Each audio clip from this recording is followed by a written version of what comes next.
ఇక డీటెయిల్స్ చూద్దాం. హామీలు అమలు చేయమంటే కాంగ్రెస్ ప్రభుత్వం ఎదురుదాడి చేస్తోందని మాజీ మంత్రి కేటీఆర్ ఆరోపించారు. తెలంగాణకు సమాధి కట్టే ప్రయత్నం చేస్తున్నారని ఎద్దేవా చేశారు. కాంగ్రెస్ బీజేపీలు ఒక్కటేనని, బీఆర్ఎస్ ను లేకుండా చేసే కుట్ర చేస్తున్నారని ఆరోపించారు. రైతుల ఆత్మహత్యను ఆపాలని కోరుతుంటే పాలన ఎలా చేతిలో లేదనడం ఎంతవరకు సబబని ప్రశ్నిస్తున్నారు.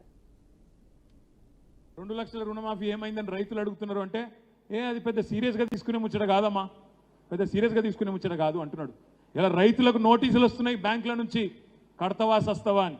మీరు కట్టకపోతే మళ్ళీ రుణం ఇయ్య అంటున్నారు. కానీ ముఖ్యమంత్రి ఏమంటున్నాడు? సీరియస్గా తీసుకోవద్దు అంటున్నాడు. ఇంకా సిగ్గుచెట్టు ఏంటంటే రేవంత్ రెడ్డి గారి మాట నిన్న పత్రికా సమావేశంలో మాట్లాడుతున్నాడు రేవంత్ రెడ్డి.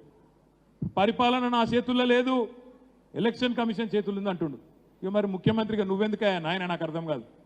పరిపాలన అల్టిమేట్గా ముఖ్యమంత్రి గారి చేతుల్లోనే ఉంటుంది. తాత్కాలికంగా ఎలక్షన్ కమిషను ఓ 2 నెలల పాటు ఎలక్షను సజావుగా జరిగేందుకు సమన్వయం చేస్తుంది. కానీ పరిపాలన ముఖ్యమంత్రి గారి చేతుల మీదనే ఉంటుంది.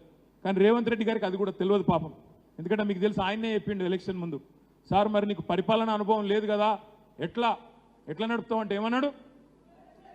ముఖ్యమంత్రి పదవి ఏముందా, గుంపు మేస్త్రి పదవి అని మాట్లాడిండు.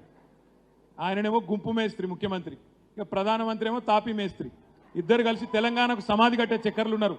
నేను మీకు అందుకే చెప్తున్నా, వాళ్ళు సమాధి కట్టే చక్కర్లో ఉన్నది మనకే, మన తెలంగాణ పార్టీకి, మన పార్టీకి సమాధి కట్టాలనే 2 పార్టీలు ఇవాళ ఒకటై కలిసి పనిచేసే ప్రయత్నం చేస్తూ ఉన్నాయి.